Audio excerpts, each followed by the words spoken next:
Assalamualaikum warahmatullahi wabarakatuh. Perkenalkan, nama saya Fanya Friata Deandra dari kelas C2 Akuntansi. Ingin mempresentasikan mapping dan pitching dari jurnal yang saya dapatkan. Yang pertama ada Septi Tunjung Sari dan Nafis Irkami tahun 2021 dengan judul Profitabilitas, Kecukupan Modal, Leverage, dan Nilai Perusahaan dengan Pengungkapan Islamic Social Reporting sebagai Variabel Moderating. Tujuan penelitian adalah untuk mengetahui pengaruh profitabilitas, kecukupan modal, dan leverage terhadap nilai perusahaan dengan Islamic Social Reporting (ISR) sebagai variabel moderating.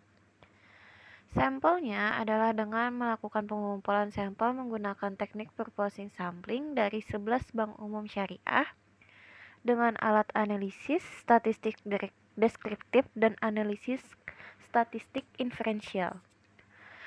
Hasil penelitian yang telah dilakukan, variabel profitabilitas atau ROA memiliki pengaruh positif dan signifikan, sedangkan variabel profitabilitas atau ROE memiliki pengaruh negatif dan signifikan. Variabel kecukupan modal atau CAR dan leverage tidak memiliki pengaruh signifikan. Variabel ISR mampu memoderisasi pengaruh profitabilitas atau ROE terhadap nilai perusahaan. Sedangkan variabel ISR tidak mampu memoderisasi pengaruh kecukupan modal atau CAR dan leverage terhadap nilai perusahaan. Yang kedua, ada Siti Dini, Feni Octavia, Selvia, Cindy Natalia Sidebang tahun 2021 dengan judul Struktur Modal, Profitabilitas, Likuiditas, Leverage, dan Financial Distress. Tujuan penelitian adalah untuk mengetahui pengaruh struktur modal, profitabilitas, likuiditas, dan leverage dalam memprediksi proses terjadinya financial distress. Sampelnya adalah dengan melakukan pengumpulan teknik purpose sampling dengan sampel 33 perusahaan. Alat analisisnya adalah metode penelitian yang digunakan adalah metode kausatif dengan jenis data sekunder.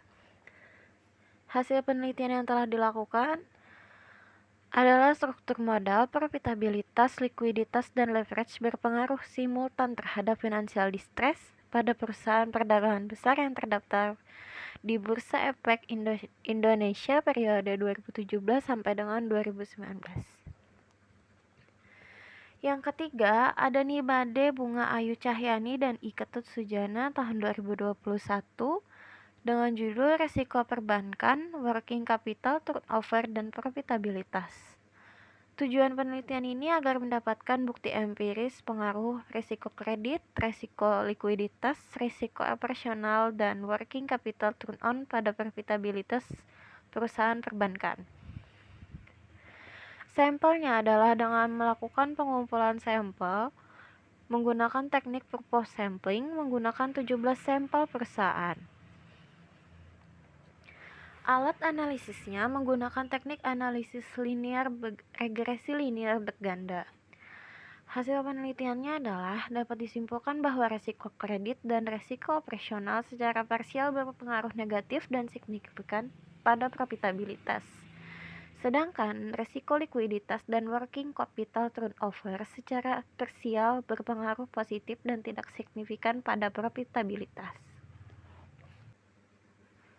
Yang keempat, ada Niwayan Metriani dan Nigusti Putu Wirawati dengan judul Resiko Bisnis, Profitabilitas, dan Struktur Aktiva sebagai Penentu Struktur Modal Perusahaan Makanan dan Minuman.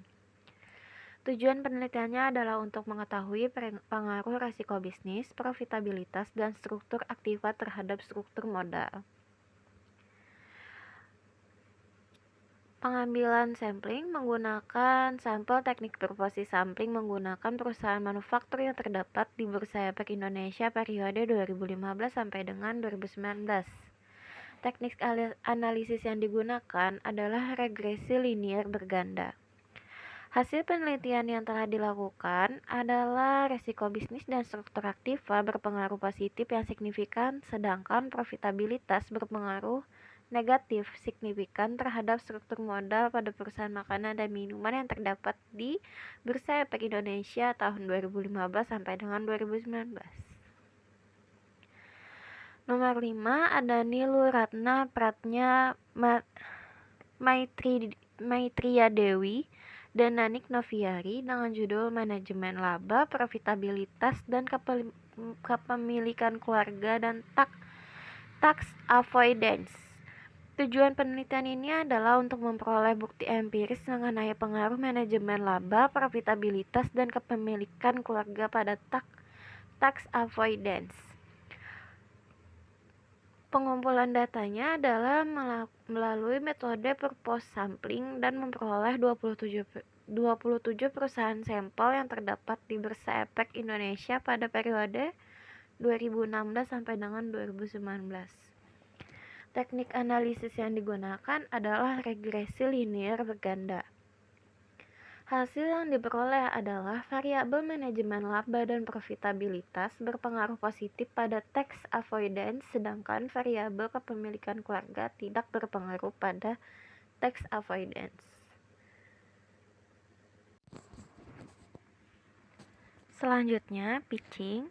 Pitcher's name, Vanya Friata Deandra, Field of Research, Jurnal Bidang Akuntansi, Date Complete 2021. A. Judul penelitian, Risiko bisnis, profitabilitas, dan struktur aktiva sebagai penentu struktur modal perusahaan makanan dan minuman. B. Perumusan masalahnya adalah apakah pengaruh risiko bisnis, profitabilitas, dan struktur aktiva terhadap struktur modal perusahaan. C. Sebutkan 3 penelitian terdahulu yang utama digunakan sebagai acuan penelitian ini. Yang pertama adalah struktur modal, profitabilitas, likuiditas, leverage, dan financial distress. Yang kedua, risiko perbankan, working capital turnover, dan profitabilitas. Yang ketiga, profitabilitas kecukupan modal, leverage, dan nilai perusahaan dengan pengungkapan Islamic Social Reporting sebagai variabel moderating. D. Kenapa penelitian ini penting untuk dilakukan? Jelaskan dengan maksimal 100 kata. Penelitian ini penting untuk dilakukan karena untuk membuktikan bahwa dengan penelitian ini kita bisa mengetahui apakah risiko bisnis, profitabilitas, dan struktur aktiva berpengaruh terhadap struktur modal. Sehingga untuk penelitian selanjutnya untuk menggunakan kombinasi variabel lain di luar variabel struktur aktiva, profitabilitas, dan juga risiko bisnis. Penggunaan perusahaan pada sektor lainnya maupun kombinasi sektor lainnya sehingga akan memberikan hasil yang dapat dibandingkan maupun generalisasi perusahaan.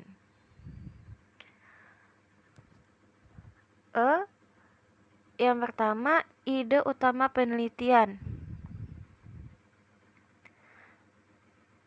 Yang kedua, sebutkan variabel independen dan variabel dependen.